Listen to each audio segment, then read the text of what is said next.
મિત્રો અરબ સાગરમાં એક ભારે મજબૂત વાદળ ગાજવીજ સાથે વરસી રહ્યું છે. તમે જોઈ શકો છો વીજળીના કડાકા ભડાકા કેવા ભયંકર થઈ રહ્યા છે અને થોડીક જ વારમાં થોડીક જ ક્ષણોમાં છે આ મોટું વાદળ છે એ સૌરાષ્ટ્ર અને કચ્છમાં પ્રવેશવાનું છે. મિત્રો મોટા સમાચાર કયા વિસ્તારમાં પડશે ભારે વરસાદ માવઠું તે જાણવા માટે વિડીયો પૂરો જોવા વિનંતી.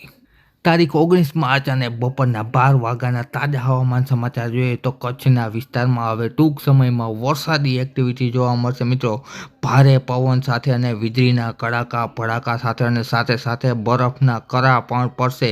ત્યારબાદ વાત કરીએ તો થોડીક જ વારમાં હવે સૌરાષ્ટ્રમાં પણ ગાજવીજ સાથે વરસાદ થવાની તૈયારી છે, જેમાં રાજકોટ, જામનગર જિલ્લામાં, મોરબી જિલ્લામાં, આ ઉપરાંત પોરબંદરમાં તેમજ દેવભૂમિ દ્વારકામાં, ખંભાળિયા વિસ્તારમાં, જામજોધપુર પંથકમાં, ચોટીલામાં તેમજ ગોંડલ વિસ્તારમાં, આ ઉપરાંત જૂનાગઢના વિસ્તારોમાં પણ ગાજવીજ સાથે છૂટા છવાયા વિસ્તારોમાં ભયંકર મેઘ તાંડવ થવાનું છે મિત્રો, અને ઘણા વિસ્તારમાં કરા પણ પડશે. ત્યારબાદ આપણે આગળ વધીએ તો આગળના સમયની વાત કરીએ તો 19 તારીખ આજે મહત્વનો દિવસ છે માવઠા માટે અને ખેડૂતો માટે ખૂબ જ મોટા સમાચારનો દિવસ પણ ગણાવી શકાય.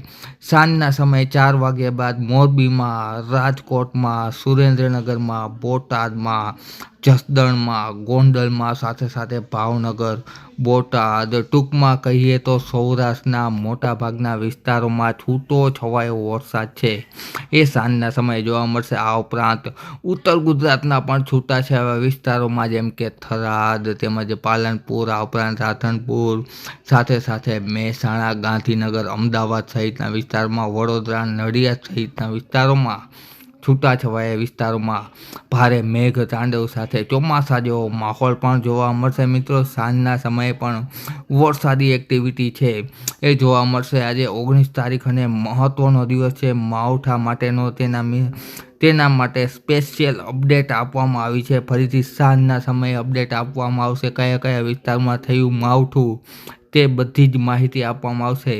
હવામાનની પડની ખબર માટે ચેનલ સબસ્ક્રાઈબ કરી વિડીયો લાઇક તથા શેર કરી દેજો. મિત્રો વિડીયો જોવા બદલ ખૂબ ખૂબ આભાર.